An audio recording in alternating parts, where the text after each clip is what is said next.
क्या पढ़ाए थे? वेद वगैरह पढ़ाए थे?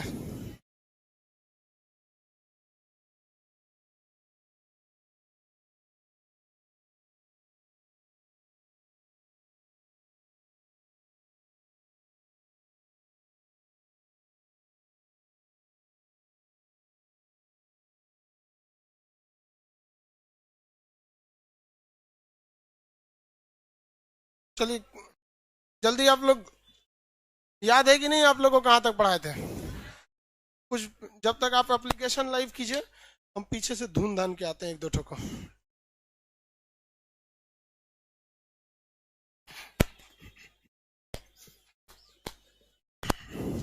ये आलू, तू बता, सामवेद का उपवेद कौन सा है?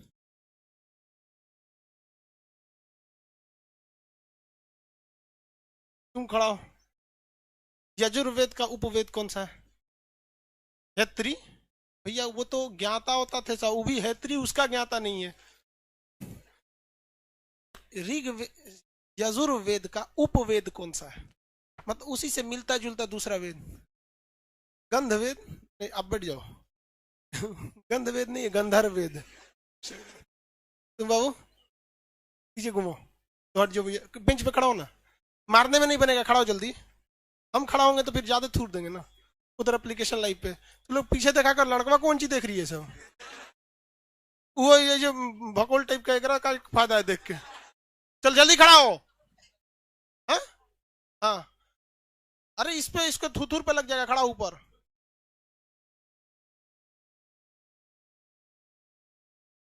पीछे घूम, उधर देख। हट जाओ ना। हाँ उधर उधर देख, हाथ टूट जाए। हमारा नाम हंसाएगा सबकी। खान सर क्या पढ़े हैं? आप बताओ बाबू। ऋग्वेद के जो ज्ञाता थे उन्हें क्या कहा जाता था? जैसे हमने ऋग्वेद बहुत ज्यादा पढ़ लिया तो हमारे नाम के आगे क्या लगेगा?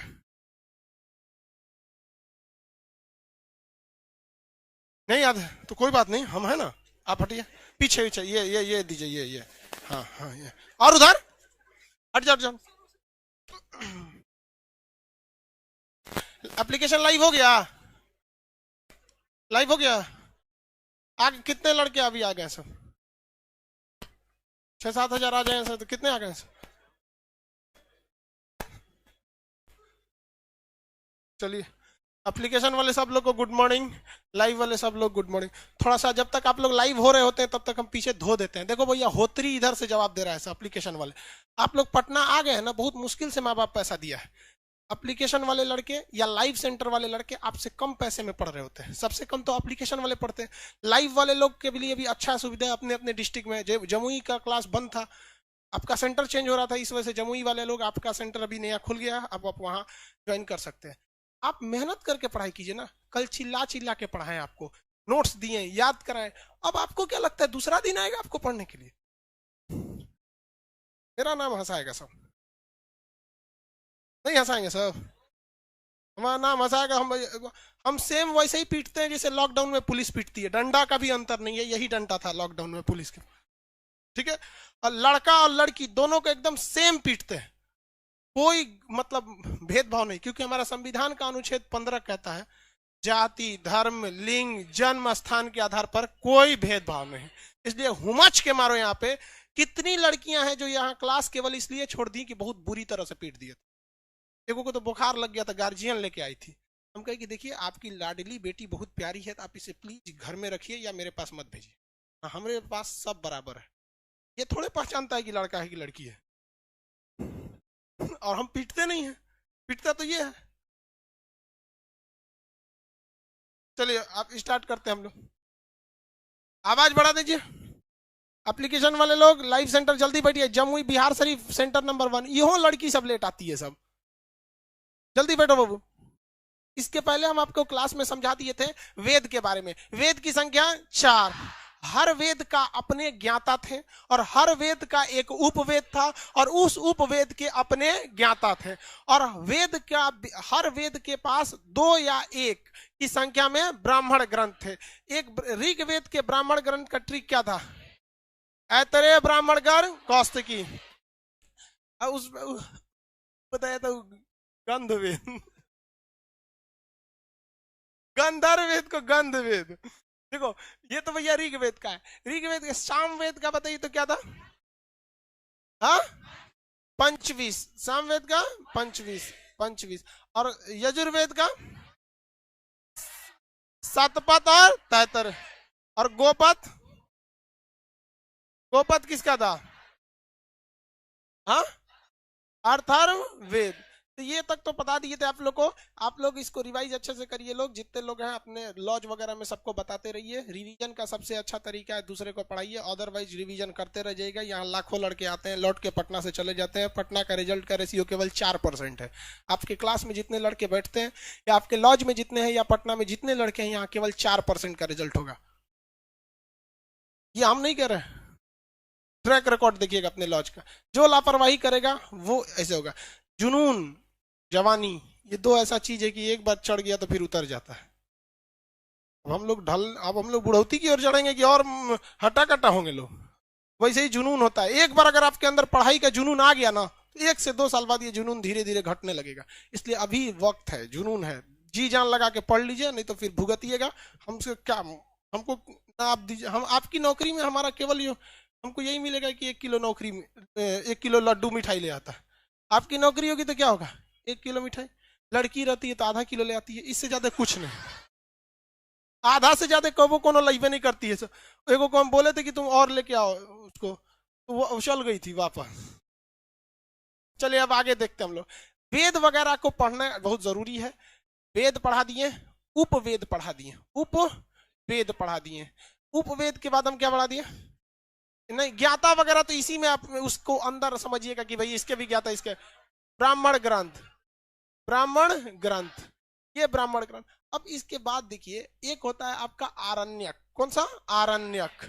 आरण्यक, आरण्यक किसे कहा जाता है? वैसी किताब जिसकी रचना जंगल में की गई थी उसे आरण्यक कहते हैं। भाई साहब पहले पूरी दुनिया में जंगल ही जंगल था, समझ में गया? पूरी दुनिया में क्या था? जंगल ही जंगल था। इस वजह से, जंगल के वजह से आरण्यक ही, जितनी किताबें लिखी गई हैं सबका सब क्या है? आरण्यक है। लेकिन आप याद कीजिए, वेद त्रयी हम आपको पढ़ाए थे। क्या पढ़ाए थे? वेद त्रयी। वेद त्रयी उस किताब को कहते हैं जो बहुत प्राचीन है। 3 ही किताब थी। कौन कौन? ऋग्वेद, सामवेद, यजुर्वेद। ऋग्वेद, सामवेद, यजुर्वेद, ये 3 किताब वेद त्रयी में आता है। इसके 600-700 साल बाद क्या हुआ था? अर्थर्वेद। अर्थर्वेद जब चल रहा था, लिखने का काम चल रहा था, तो दुनिया अब नगरीकरण की ओर चल दी थी। नगरीकरण कहने का सेंस क्या है कि अब शहरीकरण बनने लगा था, सिटीज वगैरह बनने लगे थे। अब सिटीज का मतलब ये नहीं कि स्काई स्क्रैपर्स या बिल्डिंग वगैरह बनने लगी, कि उस शहर का मतलब होता है कि व्यवस्थित ढंग से रहना। तो अर्थर्वेद के समय धीरे धीरे अब लोग शहरीकरण की ओर जा रहे थे, जिस वजह से जंगल कम हो गए थे। अतः शहरीकरण होने की वजह से अर्थर्वेद की ज्यादातर रचनाएं जंगल में नहीं की गई हैं। देखिए, आरण्यक कोई किताब नहीं होता है। जैसे मान के चलिए हम कुछ लिख दें, जैसे यहाँ पे हम कुछ इस पे लिख दिए सपोज यहाँ पे, तो हम पटना में बैठ के लिखेंगे तो नॉर्मल ये क्या कहलाएगा? वेद। और इसी को हम राजगीर के जंगल में बैठ के लिखेंगे तो वो क्या हो जाएगा? हाँ, आरण्यक हो जाएगा। तो ऋग्वेद के ज्यादातर चीजें कहाँ लिखी गई हैं? जंगल में बैठ के, इसलिए ऋग्वेद क्या है? आरण्यक है। सामवेद की ज्यादातर चीजें कहाँ लिखी गई हैं? जंगल में, तो उसमें क्या लिखा गया? आरण्यक ही है। यजुर्वेद की भी ज्यादातर हिस्सा कहाँ लिखा गया है? जंगल में, तो वो भी क्या है? आरण्यक है। लेकिन अर्थर्वेद के समय जंगल बहुत कम हो गए थे, लोग सिस्टमेटिक रहने लगे थे, इसलिए अर्थर्वेद जो था, अर्थर्वेद को हम आरण्यक में शामिल नहीं करते हैं। क्या कौन सा ऐसा वेद है जिसका आरण्यक नहीं मिला? हाँ, अर्थर्वेद का कोई भी आरण्यक नहीं मिला है। आगे बढ़ जाते हैं, किसी को कोई दिक्कत नहीं है। इसके बाद हम देखते हैं आगे, वेदांग, वेद के अंग, इसे क्या कहेंगे? वेदांग। वेदांग होते हैं, वेदांत नहीं। क्या कह रहे हैं भैया? वेदांग। वेदांग क्या है? ये वेद के अंग है। छोटे छोटे वेद के क्या होते हैं भैया? अंग होते हैं। तो वेदांग की संख्या कितनी होती है? 6। वेदांग की संख्या 6। इसका ट्रिक भी लिखा हुआ है आपके मटेरियल में। इसका ट्रिक क्या है भैया? व्याजो निशी कक्ष, व्याजो, व्याजो निशी कक्ष, व्याजो निशी कक्ष, 2 इसमें 2 इसमें 2 इसमें, ये एक ट्रिक है। हाँ, अच्छा ये वाला ये नीसी ऐसे रहेगा। अब कोई बात नहीं यार, वो सब दोनों को 100 ही पढ़ा जाता है यार, हमसे बता रहे ना, मात्रा हमसे गलत हो जाता है, ये सही हो भी नहीं सकता है। आधा जिंदगी खत्म हो गया, सही नहीं हुआ तो बुढ़ौती में कौन चीज सही होगा। देखिए ये ट्रिक है, किसी भी वेद को जब कोई व्यक्ति वेद पढ़ता है तो उसे वेद पढ़ने से पहले संस्कृत भाषा का ज्ञान होना चाहिए, वरना संस्कृत भाषा आप बोलना बड़ा क्लिष्ट हो जाता है। आप में जो लोग संस्कृत के होंगे वो लोग संस्कृत बोल लेते होंगे, अदरवाइज आप देखिएगा संस्कृत पढ़ने भी में भी थोड़ा सा हेजिटेशन होता है, खास करके हमको, मतलब आप लोगों को भी होता होगा, ऐसा नहीं है, ऐसा नहीं है कि संस्कृत बहुत टफ है, हम लोग उससे फेमिलियर नहीं है। साल भर में एक बार कब पूजा पाठ हुआ तो आदमी देखियो लेता है, अगर पूजा पाठ त्योहार ना रहे तो संस्कृत विलुप्त हो जाएगा कि नहीं, इसलिए हम लोग को थोड़ा वो क्लिष्ट लगता है। इसीलिए कहा गया है कि आप वेद पढ़ने से पहले उस वेद के जितने भी अंग है अर्थात वेदांग है उन्हें पढ़ लीजिए। क्या क्या चीजें, आप व्याकरण पढ़िए। क्या पढ़िए? व्याकरण। व्याकरण, व्याकरण मतलब क्या होता है भैया? उसका ग्रामर। व्याकरण मतलब ग्रामर, व्याकरण मतलब ग्रामर। तो आप बताइए, इंग्लिश से पहले आप लोग को नाउन प्रोनाउन नहीं देखा जाता है? हाँ, अरे नाउन प्रोनाउन ऐसे करके बहुत बचपन में आप लोग को पढ़ाया होगा, पढ़ाया गया कि नहीं? हाँ, वह हम लोग को भी बहुत किसी चीज का नाम होता है तो नाउन होता है, उसके बदले में आएगा तो प्रोनाउन हो गया। ये हो गया जो से ज्योतिष। क्या हो गया? ज्योतिष। देखिए पुराण शास्त्र वगैरह में ज्योतिष की चर्चा बहुत ज्यादा महत्व है, पुराण एवं शास्त्र में ज्योतिष का बहुत ज्यादा महत्व है, तो ज्योतिष की भी जानकारी आपको होनी चाहिए। ज्योतिष की जानकारी आपको क्या होना चाहिए? होना चाहिए। उसके बाद क्या होता है? निरुक्त।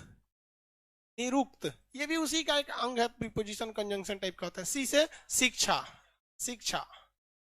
क से कल्प, कल्प। छ से छंद। आप लोग हिंदी मीडियम, हिंदी कह रहे हैं, मैट्रिक वगैरह के एग्जाम में दिए होंगे तो छंद आपसे पूछता होगा। हाँ, दरोगा वगैरह में हिंदी है, उस समय भी क्या पूछता है? छंद पूछता है। तो आपको हल्का फुल्का छंद वगैरह पता होंगे। हमें यहाँ छंद थोड़ी ना पढ़ना है, और ना ही हमें हिंदी का पूरा व्याकरण पढ़ना है। हम कहाँ से आपको व्याकरण पढ़ा देंगे? हम तो खुदे बड़ी मुश्किल से मैट्रिक में याद किए थे। पठती, पठत, पठावा, पठंती, और वो उसी वक्त था। लेकिन ऐसा नहीं है, मेरे टीचर हमसे बोलते थे कि हिंदी के टीचर की तू फेल हो जाएगा, क्योंकि हमको हिंदी में कोई इंटरेस्ट नहीं था, लिखते भी थे गलत लिख देते थे ज्यादातर, वो कहते थे हिंदी में फेल हो जाएगा। और उनका एक बहुत फेमस डायलॉग था कि लड़का अगर 70 नंबर पा जाता है तो खुश हो जाता है, जबकि उसे यह सोचना चाहिए कि मेरे 30 नंबर कहाँ चले गए। तो हम, बात उनका सही था। और हमको इत्तेफाक से ना हिंदी में शायद 92 नंबर आए थे, पूरे कॉलेज में हिंदी में सबसे ज्यादा मेरे आए थे।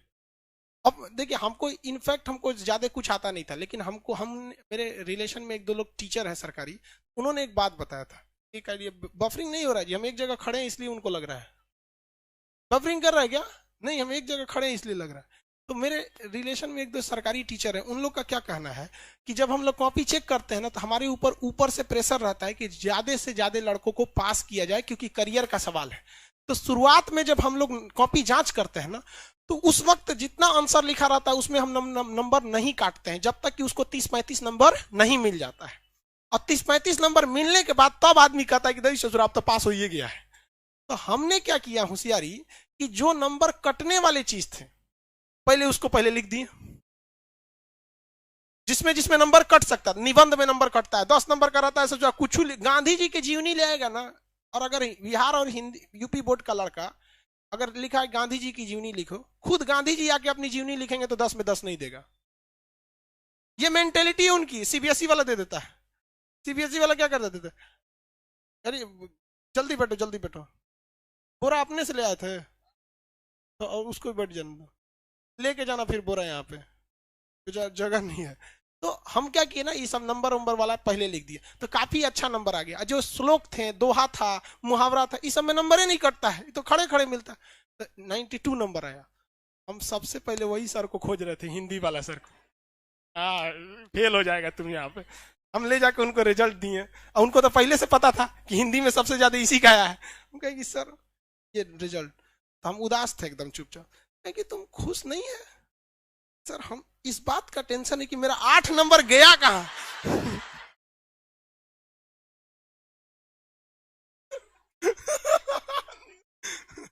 कह रहे मजाक बना रहा है मेरा तू। हम कहे नहीं सर, आप ही ने तो सिखाया है।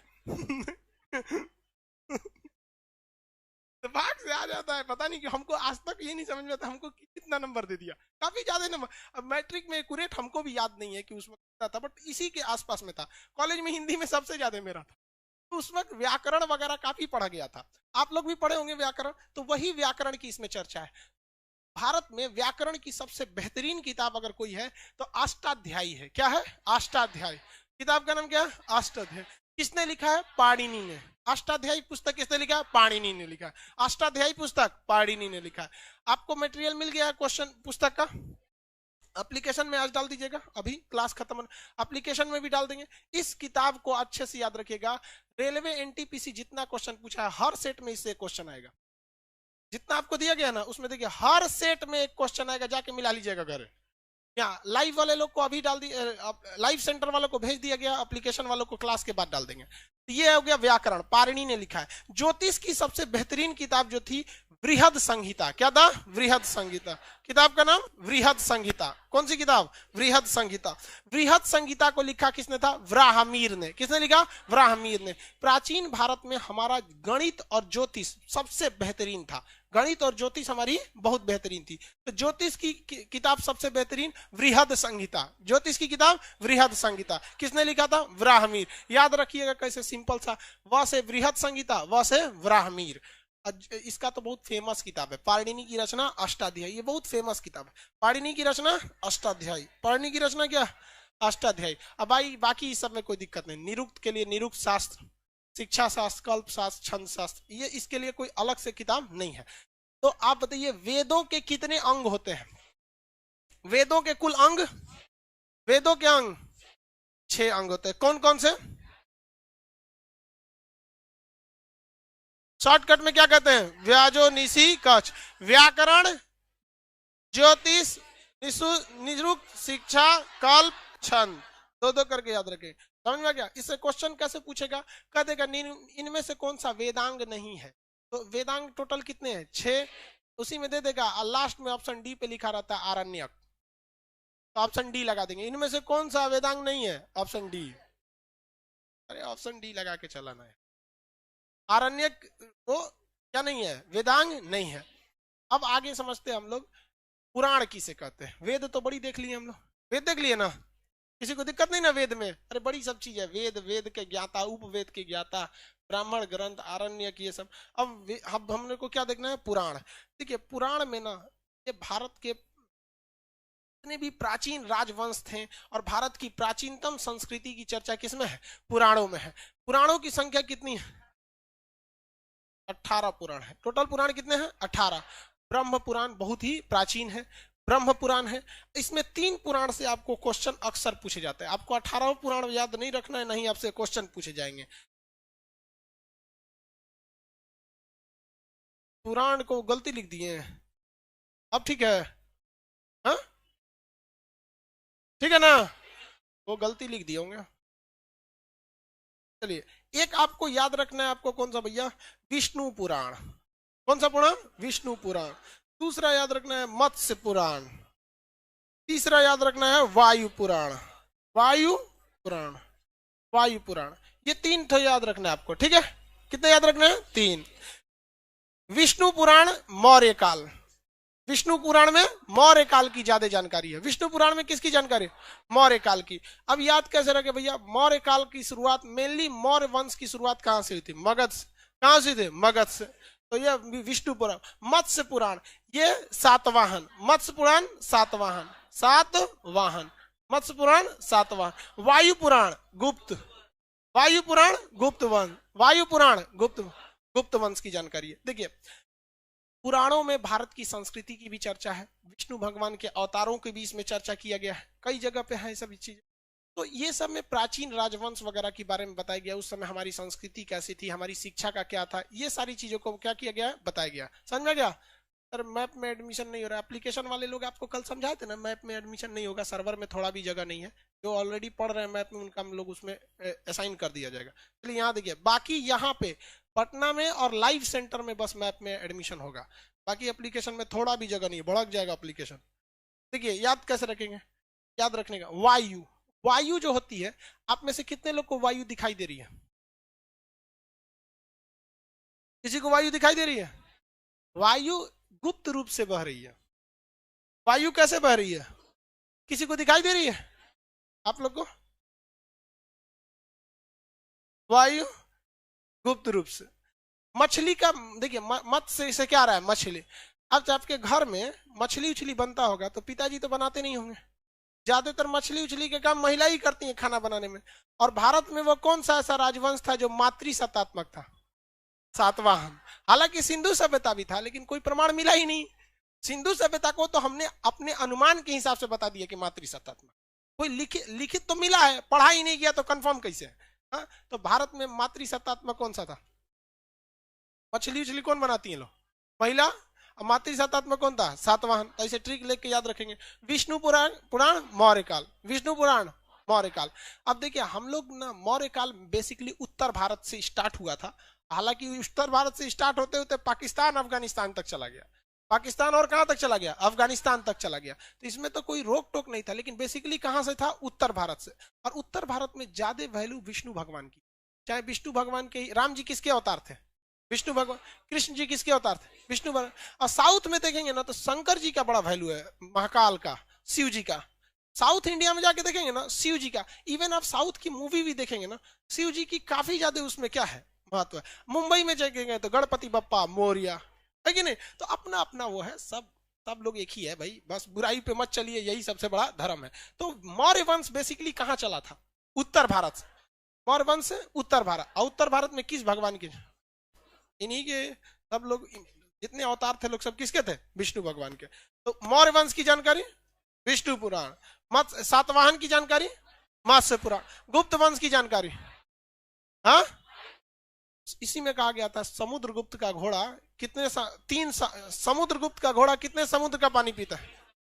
भारत जो है ऐसे है, भारत में इधर एक अरब सागर है, एक समुद्र, नीचे में हिंद महासागर दूसरा समुद्र, इधर बंगाल की खाड़ी तीसरा समुद्र। इसका मतलब ये हरगिज नहीं हुआ कि ससुरा सुबेरे पानी यहाँ पिएगा, शाम को यहाँ पिएगा, रात में यहाँ पिएगा, मर जाएगा घोड़ा दांत चीर के। काम कब करेगा? दिन भर पानी पीते रहेगा वहां पे। तो बुलेट ट्रेन थोड़े है वहां पे। इसका मतलब ये था पहले आप पानी वहीं से पी सकते थे जो एरिया आपका। आप दूसरे राजा के क्षेत्र में जाके पानी पिएंगे तो गिरफ्तार हो जाएंगे कि पानी कैसे पिया। अब थोड़ी ना आज ही जाके लाइए ना इतनी पाकिस्तान से पानी। आज भी तो वही चीज है। पाकिस्तान, वो अलग बात है कि हमारा और नेपाल से रिलेशन अच्छा है, जब तक ये ओली चाचा पगलाए नहीं है। ये ओली को पता नहीं क्या हो गया। हमारा नेपाल से काफी अच्छा रिलेशन है, कोई पासपोर्ट वगैरह नहीं लगता है, लोग ऐसे चले जाते हैं, शादी ब्याह तक होता है। लोग बोलते हैं ना बेटी और रोटी का रिश्ता है, मतलब वहां के लोग हमारे यहाँ आते हैं रोटी कमाने के लिए। और हमारे यहाँ बहुत सारी शादियां हो जाती है नेपाल में। जो बिहार के उस एरिया के होंगे ना, चंपारण साइड में, उधर मध्य सीतामढ़ी, वहां जो बहुत ज्यादा तो वहां से नेपाल से आ जाती हैं लोग। दिक्कत क्या, हम लोग की कल्चर एक जैसा है। तो पहले कहने का सेंस क्या है, समुद्रगुप्त का इतना बड़ा साम्राज्य था कि ये कहां तक पीता था पानी? पूरे का पूरे तीन तीन समुद्र का क्या कर सकता था? पानी पी सकता था। मतलब पूरा दक्षिण भारत पे उसने क्या कर लिया था? कब्जा कर लिया था।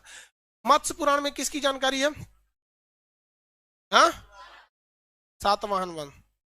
समुद्रगुप्त, समुद्रगुप्त लिख देते हैं, आप याद रखेंगे इसका घोड़ा। विष्णु भगवान के 10 अवतार की चर्चा किसमें है?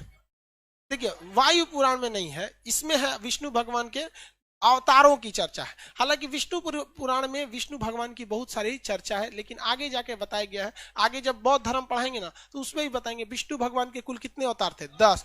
और इत्तेफाक देखिए किस बात है कि विष्णु भगवान के अवतार महात्मा बुद्ध को भी माना गया है। ऐसा कहा गया है कि जिस तरह से राम जी किसके अवतार थे? विष्णु भगवान। कृष्ण जी किसके अवतार थे? उसी तरह पुराणों में कहा गया है कि महात्मा बुद्ध भी किसके अवतार थे? विष्णु भगवान के। आप ही की बात कर रहे हैं। बहुत आसान, मतलब अहिंसा के सबसे बड़े पुजारी। तो ये तो आप लोग को पुराण से क्वेश्चन आएंगे तो बना सकते हैं। पुराणों की संख्या, पुराणों की संख्या, पांचवा वेद किसे कहा जाता है? पुराण को। पुराण को क्या कहा जाता है? पांचवा वेदों का वेद किसे कहा जाता है? पुराण को। वेदों का वेद, पांचवा वेद। मौर्य वंश की जानकारी किसमें?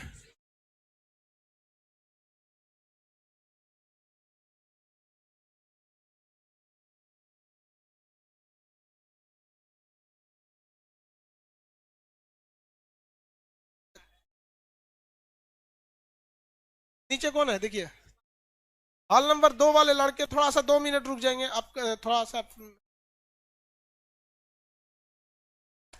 अरे हॉल नंबर 2 का लड़का लोग 1 मिनट, पटना हॉल नंबर 2 का लड़का लोग थोड़ा सा शांति बैठ जाएंगे।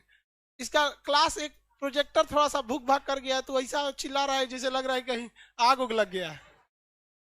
अरे बेवकूफ कहीं का, आराम से बोलो।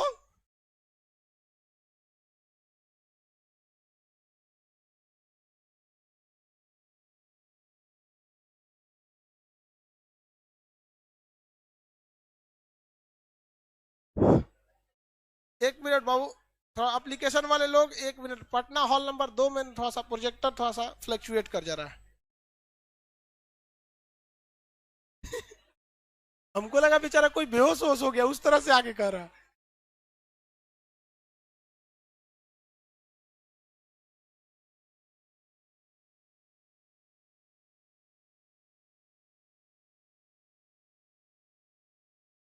वो एक्चुअली बाबू थोड़ा सा प्रॉब्लम ये होगा ना, हॉल नंबर 2 के लड़के एक्चुअली प्रोजेक्टर 10 महीने से लॉकडाउन में बंद था।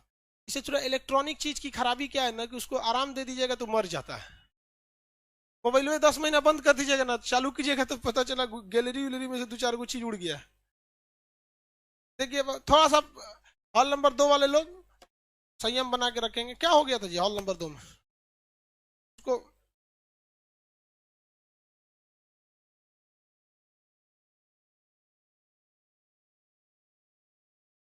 जब तक आप लोग थोड़ा मन मन रिवाइज कीजिए, एक्चुअली क्या आएगी, थोड़ा सा आगे बढ़ जाएंगे तो हल्ला करने लगेगा।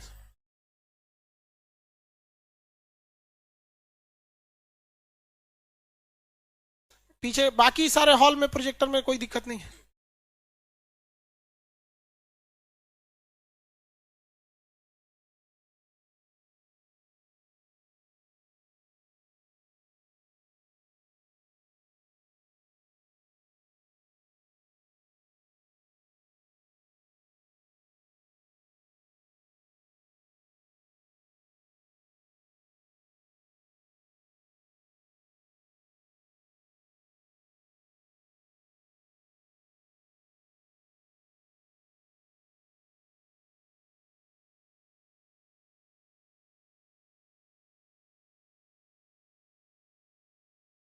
हॉल नंबर 2 वाले लोग आपका प्रोजेक्टर ठीक हो गया।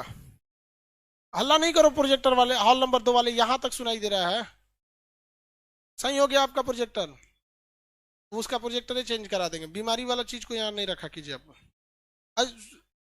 आप सब लोग को एक सूचना, सूचना नहीं मतलब एक सावधानी आप लोग के लिए। कल रात में हमारे साथ एक हुआ, आप लोग को कभी भी कोई मेल आए, ईमेल आईडी मेल वगैरह, खास करके उसमें जिसमें आपका अकाउंट नंबर हो और कोई लिंक दिया हो, लिंक मतलब ब्लू कलर से आता है ना वहां पे, और अगर उसमें चल रहा है HTTP अगर ये लिखा हो तो गलती से भी क्लिक मत कीजिएगा। HTTP जब तक सिक्योर एस ना लिखा हो तब तक मत क्लिक कीजिएगा। सिक्योर जब तक नहीं लिखा है तब तक क्लिक नहीं करेंगे।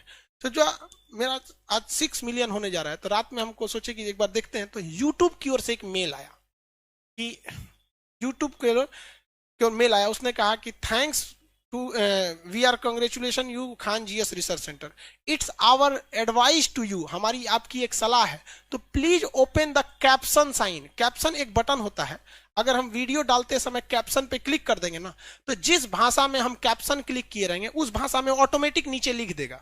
जैसे आप कुछ कुछ गाना सुनते होंगे, मूवी देखते होंगे हॉलीवुड की ना, तो नीचे कुछ कुछ लिखने आता है, हाँ सब टाइटल, उसको कैप्शन में लगा देते हैं लोग, वहां पे सब टाइटल। तो उसने कहा कि आप कैप्शन और सब टाइटल बना दीजिए। हम कहें कि इतना हम ना सोचते हैं, छोड़ दिए। लेकिन ये मेल 3-4 बार आया, तो उसने कहा कि भाई अगर आप किस तरह से सब टाइटल और कैप्शन लगाते हैं इसको देखना है तो आप इस लिंक पर क्लिक कीजिए। हम चचुआ उस पर क्लिक करने जा रहे थे, एकदम कंफर्म कर दिए रहते, लेकिन यहाँ जब देखिए एस नहीं है, अगर हम इस पे एस पे क्लिक किए रहते ना इस पे, तो सब उड़ा दिया रहता। इसलिए आप सब लोग को कहते हैं भाई, अभी ये कल की बात है इसलिए अब आपको हिस्ट्री के क्लास में बता दिए, लेकिन इसका ध्यान रखिएगा आप लोग, जिसमें आपके पिताजी का माताजी का वो हो, मतलब बैंक अकाउंट वगैरह, उस सब से ये सब मत टच कीजिएगा, सजा उड़ा देगा सब। यहाँ उस सब का दूसरे पुराण चलता है, कोई सिद्धांत नहीं है। ये पुराण समझ में आ गया। अब इसके बाद हम लोग को देखते हैं उपनिषद। क्या देखते हैं? उपनिषद। उपनिषद का अर्थ होता है गुरु के समीप बैठकर ज्ञान प्राप्त करना। गुरु के समीप बैठकर ज्ञान प्राप्त करना क्या कहलाता है? उपनिषद। क्या कहलाएगा? उपनिषद। उपनिषद की संख्या कितनी है भैया? 108। लेकिन 108 को मान्यता नहीं मिला हुआ है। मान्यता कितने को मिला है? 13 को मिला है। कितने को? 13 को। जबकि पुराण की संख्या 18। पुराण की संख्या 18। उपनिषद की संख्या कह देगा तो 108 है, लेकिन प्रमाणित उपनिषदों की संख्या महज 13 है। उपनिषद के बारे में 2 क्वेश्चन पूछता है। उपनिषद का अर्थ क्या होता है? तो गुरु के समीप बैठकर ज्ञान प्राप्त करना। दूसरा क्वेश्चन पूछेगा कि उपनिषद में ब्राह्मणों का ज्यादा महत्व या राजपूतों का ज्यादा महत्व? किसका महत्व भैया? भाई साहब, इसमें राजपूतों का ज्यादा महत्व दिया गया, क्योंकि पहले भारत में शिक्षा को एक खास वर्ग से जोड़ दिया गया था कि भैया शिक्षा कौन देंगे? ब्राह्मण ही देंगे। और अभी भी देखेंगे ब्राह्मण लोग शिक्षा में बहुत आगे रहते हैं। भाई गरीब भी रहेगा तो भी पढ़ेगा, यही सबसे बड़ी उनकी ताकत है यहाँ पर। तो इसमें क्या किया गया? राजपूतों को क्या किया गया? महत्व दिया गया। तो ये एक तरह से कह सकते हैं कि राजपूतों ने ब्राह्मणों के खिलाफ एक शिक्षा में क्या लाया था? बदलाव लाया था। तो इसमें ज्यादा क्वेश्चन क्या पूछता है कि भैया ये किस उपनिषद का अर्थ क्या होता है? तो गुरु के समीप बैठकर ज्ञान प्राप्त कर। गुरु के समीप बैठकर ज्ञान प्राप्त करना। किसी को कोई दिक्कत?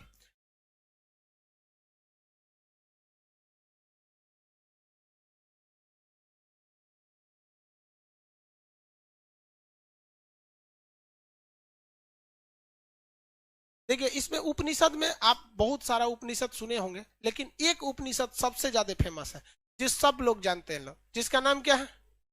मुंडकोपनिषद। ये सब लोग जानते हैं। किस उपनिषद को? मुंडकोपनिषद। क्योंकि इसमें ही हमारा जो राष्ट्रीय वाक्य है, सच की हमेशा जीत होती है, सत्यमेव जयते। कौन सा? सत्यमेव जयते। सत्यमेव जयते शब्द किस उपनिषद में है? मुंडकोपनिषद में। ये तो आपको पहले से पता होना चाहिए। मुंडकोपनिषद हमें पढ़ाना ही नहीं चाहिए। मुंडकोपनिषद ये आपको पहले से हम उम्मीद करते हैं कि आपको क्या होना चाहिए? पता रहना चाहिए। मुंडकोपनिषद याद रहेगा।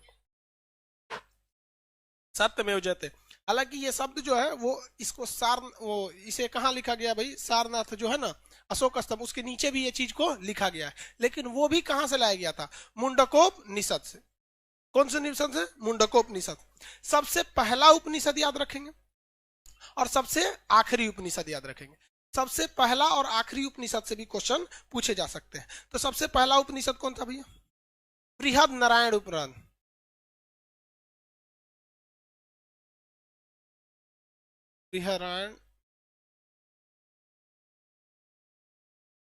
बृहदारण्यक उपनिषद। सबसे पहला कौन था? बृहदारण्यक उपनिषद। और ये बहुत ही बड़ा है, सबसे बड़ा भी है यहाँ पर। तो बृहदारण्यक उपनिषद सबसे पहला उपनिषद है। और सबसे बाद में जो उपनिषद की रचना किया गया वो कौन सा था? सबसे बाद में जो उपनिषद था, तो अकबर के समय में एक आलोपनिषद रचना किया गया, वो अकबर के समय किया गया। लेकिन सबसे पुराना उपनिषद कौन है? बृहदारण्यक उपनिषद। सबसे पुराना उपनिषद। देखिए, इसको 4 बार 5 बार बोलेंगे तभी याद होगा, क्योंकि ये थोड़ा सा क्लिष्ट भाषा है। इसको जब तक बोलेंगे नहीं तब तक याद नहीं होगा आपको। सबसे पुराना बृहदारण्यक उपनिषद। अलग अलग उसमें लिखा हुआ है बृहद नारायण, तो उसको एक ही में मिला देंगे, संधि विक्षेप करके बृहदारण्यक उपनिषद। कौन सा उपनिषद? बृहदारण्यक उपनिषद। सबसे पुराना बृहदारण्यक उपनिषद। सबसे पुराना बृहदारण्यक उपनिषद। उपनिषद का अर्थ क्या होता है? गुरु के समीप बैठकर ज्ञान की प्राप्ति करना। वह कौन सा उपनिषद है जिसमें सत्यमेव जयते हैं? कौन सा है? मुंडकोपनिषद। कौन सा उपनिषद भाई? मुंडकोपनिषद में किस चीज की चर्चा है? अकबर के समय कौन सा उपनिषद लिखा गया? आलोपनिषद। सबसे बाद में था अकबर के समय आलोपनिषद। अकबर के समय कौन सा था? आलोपनिषद। अकबर के समय आलोपनिषद। कुछ एप्लीकेशन वाले लड़कों को देखिए कुछ प्रॉब्लम है। अकबर के समय बोलिए तो आलोपनिषद। तो ये सबसे बाद में कौन सा लिखा गया? आलोपनिषद। अब इसके बाद देखिए 2-3 ठो याद रखेंगे इसमें। एक यम और नचिकेता की कहानी। यम और नचिकेता ये एक बहुत प्रसिद्ध पुरानी की कहानी है उस समय की। यम और नचिकेता की कहानी जिस उपनिषद में है उसी में किस चीज की चर्चा भैया? ओम शब्द की। यम नचिकेता की कहानी एवं ओम, इसकी चर्चा किस उपनिषद में? कठोपनिषद। कौन सा भाई? कठोपनिषद। कठोपनिषद में कितनी चीजों की चर्चा? 3। कौन कौन? यम, नचिकेता और ओम। यम, नचिकेता और ओम, यम, नचिकेता और ओम, यम, नचिकेता और ओम। समझ में आ गया कि नहीं आ गया? तो इसकी चर्चा किसमें है? कठोपनिषद में। किसमें? कठोपनिषद। देखिए भाई मात्रा हम गलत लिख सकते हैं, इसके लिए आप माफ करिएगा। ये कठोपनिषद में। इसके बाद आपसे एक पूछ सकता है, ये यम और नचिकेता वाला पूछा हुआ है बीपीएससी में, इसलिए इसको थोड़ा सा ध्यान दे दीजिए। यम, नचिकेता और ओम की कहानी। अब ओम भैया किस धर्म से संबंधित है? ये सब तो हिंदू धर्म से संबंधित है, लेकिन ओम शब्द एक देवताओं के लिए। तो इसी से रिलेटेड एक और याद रखिएगा, ब्रह्मा, विष्णु और महेश, यानी ये त्रिमूर्ति ब्रह्मा, विष्णु, महेश। पूरे सृष्टि के रचयिता किसे कहा जाता है? ब्रह्मा, विष्णु, महेश। यही तीन लोग तो पूरा का पूरा क्या है, संभाल रहे लोग इसके शास्त्र के हिसाब से। तो ब्रह्मा, विष्णु, महेश, इन तीनों की चर्चा किसमें रहेगी? जालोपनिषद। किसमें? नहीं लिखा है क्या मटेरियल में? हाँ, नहीं है? देखिए, तो फिर आप लोग इतना मेहरा के क्यों बोल रहे हैं? है तो कठोपनिषद। अच्छा, जवालोपनिषद लिखा है, जलोपनिषद होता है, जलोपनिषद। ठीक है, ब्रह्मा, विष्णु, महेश लिखा तो है भाई, जलोपनिषद है। ठीक है, लिखा है इसमें जलोपनिषद, जलोपनिषद। इसमें किसकी चर्चा है? ब्रह्मा, विष्णु, महेश। जालोपनिषद में ब्रह्मा, विष्णु, महेश। एक और कोई फेमस था, छूट रहा है। अच्छा, वो तो लिखने की भी जरूरत नहीं है, मुंडकोपनिषद। मुंडकोपनिषद तो लिखने की भी जरूरत नहीं है, लिख दे मुंडकोपनिषद, मुंडकोपनिषद। चलिए इसको फरिया के याद रख लीजिए, इसको वरना ये दिमाग से उतरेगा। उपनिषद में किसका महत्व ज्यादा दिया गया है? राजपूतों का। उपनिषद का अर्थ क्या होता है? गुरु के समीप बैठकर ज्ञान प्राप्त करना, गुरु के समीप बैठकर ज्ञान प्राप्त करना, उसी को क्या कहते हैं? उपनिषद। पीछे वाला क्या उपनिषद पढ़ रहा है? गुरु से बड़ी दूर है सब। हॉल नंबर 2-3 वाले आप भी उपनिषद नहीं है, लाइव सेंटर वाले आप लोग और दूर है। सबसे दूर तो एप्लीकेशन वाला है, सब तमिलनाडु से है, कोई कहीं से है, कोई कहीं से। उसमें तो कोई दिक्कत नहीं, वो तो और ज्यादा दूर पे। लेकिन पहले ये सुविधा ही नहीं था ना। पहले जो सुविधा थी वो कहाँ थी? मेनली तो पहले आप माइक भी नहीं था, यहीं बैठा के पढ़ाइए सकते थे। तो पहले हमको लगता है सब तो पढ़ाइया निषदे होता था, बिना माइक के कितना दूर पढ़ा देंगे? हाँ, पढ़ाए कितना लोग को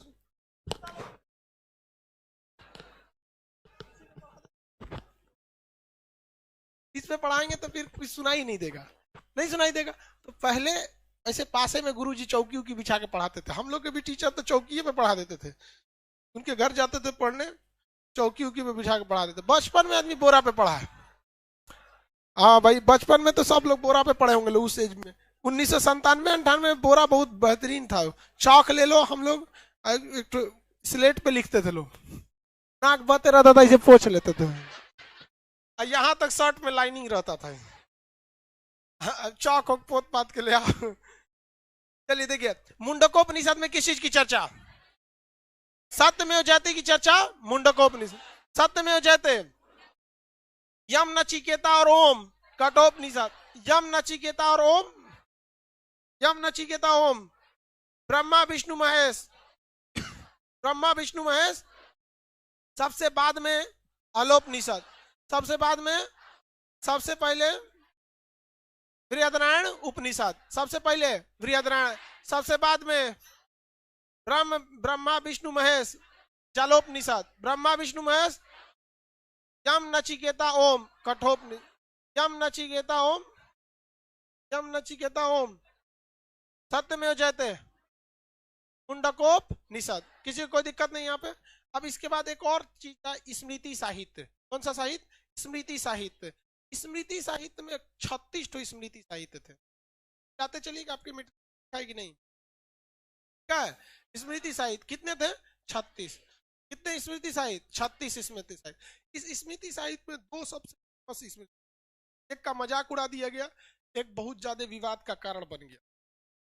याज्ञवल्क्य स्मृति साहित्य, याज्ञवल्क्य स्मृति साहित्य। याज्ञवल्क्य ऋषि थे, इन्होंने अपनी एक स्मृति साहित्य, स्मृति साहित्य मतलब किसी एक व्यक्ति की विचारधारा जो रहती थी उसे किसमें रख दिया गया था? स्मृति साहित्य में। तो याज्ञवल्क्य एक ऋषि थे, इन्होंने अपनी विचारधाराओं को अपनी किताब में लिखा, जिसका नाम रखा गया याज्ञवल्क्य स्मृति साहित्य। बड़ा मजाकिया टाइप का स्मृति साहित्य था। इन्होंने कहा कि संसार ही स्वर्ग है, इसलिए अपनी आत्मा को मत तड़पाओ। अगर तुमको मन कर रहा है पिज्जा खाओगे तो कर्जा लेके भी पिज्जा खा लो, लेकिन खाओ, जो मन कर रहा है वो करो। यानी उस हिसाब से देखेंगे तो बिहार में तो बहुत लोगों का शराब पीने का मन कर रहा है, तो है कि नहीं। तो ये याज्ञवल्क्य ऋषि के थे। याज्ञवल्क्य ऋषि ने कहा था कि आप अपने शरीर वगैरह को नहीं तड़पाइए। मतलब कहने का सेंस था कि कर्जा लेके भी, उनका जो उनका भाषा था, जिस तरह से उन्होंने कहा था समझा के, कि अगर आपको कर्जा लेकर भी घी पीना पड़े तो घी पीजिए, चटनी रोटी मत खाइए। भाई वो कर्जा भरेगा कौन, तो विजय माल्या बन जाएगा आदमी। खैर उसमें, लेकिन देखिए हमारी संस्कृति देखिए, अगर ये बात ये पाकिस्तान में बोले रहते ना, इनको अभी तक हरामी कुत्ता सब घोषित कर दिया जाता, लेकिन आज भी हम लोग इन्हें ऋषि कहते हैं, याज्ञवल्क्य ऋषि। अरे हम लोग की तो संस्कृति वो रही थी, जो शुक्राचार्य, जो राक्षसों के गुरु थे, उनको भी आचार्य कहा था। यही हमारी इतनी विशाल संस्कृति रही ना कि कोनो चोट्टा आके घुस गया।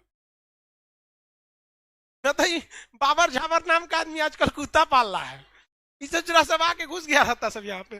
तो कुछ कुछ हम लोग से गलती भी हो गई, समझ में आ गया कि नहीं। तो अति ज्यादा सहानुभूति, अति विनम्रता भी हमारे लिए एक तो क्या हो गया, घातक हो गया। खैर जो इतिहास को तो हम बदल नहीं सकते, लेकिन आगे तो सुधार सकते। अब आया मनु स्मृति। मनु स्मृति भाई, इसे सबसे प्राचीन राजनीतिक किताब कहा जाता है, इसे मनु स्मृति का। मनु स्मृति में बहुत सारी चीजें कही गई हैं, बहुत सारी अच्छी चीजें भी हैं। मनु स्मृति में किस तरह से शासन करना चाहिए, किस तरह से कर्मचारियों को दबा के रखना चाहिए। लेकिन इसमें दो जगह आके विवाद फंस जाता है। यहाँ महिलाओं को और दलितों को बहुत ही निम्न दिखा दिया गया। मतलब इस किताब के हिसाब से महिलाएं और दलित जो होते हैं, बहुत ही समाज के मतलब अलग कोटि में उनको क्या कर दिया जाता है, जगह दे दिया है। जिस वजह से इसका महिलाएं और मतलब दलित इसका विरोध करते हैं। किस किताब का, मनुस्क्रिप्ट। इसका मनुस्क्रिप्ट का, समझ में आ गया कि नहीं आ गया। लेकिन ये बहुत प्राचीन किताब है, राजनीति से संबंधित बहुत प्राचीन किताब है। हालांकि मनुस्मृति पे तो ये भी हो गया है कि भारत का संविधान हटा के मनुस्मृति लगा दिए जाए। अभी एक तो आदमी, हम ट्रेन में आ रहे थे ना, तो एक बहस कर रहा था, हम कहे भाई साहब अब इसका मतलब हमको ये पूरी किताब पढ़ना पड़ेगा तभी हम कुछ बता सकते हैं, और हम भी पूरी तरह से मनुस्मृति पढ़े नहीं है, जिस हिसाब से कि हम वहां बहस करने लगे नहीं हमारा संविधान अच्छा है या ये खराब है। क्योंकि आप दो चीज में कंपैरिजन तभी कर सकते हैं ना जब दोनों पढ़े हो। हम तो भैया संविधान पढ़े हैं, हमको लगता है कि ठीक है, अब भाई साहब हमको लगता है कि वो पढ़े होंगे, उनके हिसाब से वो ठीक होगा। लेकिन ये दो किताबें स्मृति साहित्य में सबसे ज्यादा फेमस थी, और मनुस्मृति का बहुत ज्यादा प्रचलन आ गया, क्योंकि मनुस्मृति में शास्त्र वगैरह चीजों को बहुत ज्यादा ध्यान में रखा गया था। मनुस्मृति में इसमें दो तीन चीजें गलत भी थी। इसमें कहा गया था ना, शादी करने के लिए लड़का की आयु 25 साल होनी चाहिए और लड़की का 12 साल। दूसरा, शादी कर रहा है कि गोद ले रहा है। और ये परंपरा भारत में बहुत ज्यादा चलने लगी, और ये इतने साल चली, बाल विवाह के नाम से जाना जाने लगा। ये परंपरा बहुत ज्यादा, एक मतलब एक 12 साल की लड़की, उसको क्या समझ में आ रहा हो, कभी ब्याह करके भेज दिया लो। तो ये एक तो वो लोग छोड़िए, मतलब एक तो अपने वो लोग का दिमाग बहुत तेज होता है, ऊपर से 12 साल में वो क्या, 12 साल के लड़के को आदमी दुलार से गोदी उठा लेता है। हमारे पड़ोस में मतलब बहुत लड़के घर जाते हैं ना यहाँ से, तो 11-12 साल का लड़का आदमी उसको गोद में उठा लेता है। हालांकि वो गोद में खिलाने लायक नहीं है, लेकिन फिर भी आदमी 11-12 साल के लड़कों को आदमी गोद में खिला लेता है। कितना एज होता है उसका, 5-6 में पढ़ता होगा, यही पढ़ता होगा। उसे तो ब्याह करा दिए। आई बोका को देखिए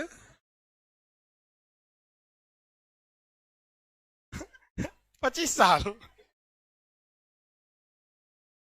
चलिए, इसमें 8 प्रकार के विवाह की चर्चा थी। कितने प्रकार की? 8 प्रकार के विवाह की चर्चा थी। कई टाइप के क्या थे, विवाह थे। लेके भाग जाएंगे तो राक्षसी विवाह वगैरह वगैरह, कई टाइप की। इसमें किस चीज की चर्चा थी भैया? विवाह वगैरह की चर्चा किया गया था। किस किताब में? स्मृति मनु। इसमें देखिए, आप एक चीज याद रखिएगा, जीवन में हमेशा आप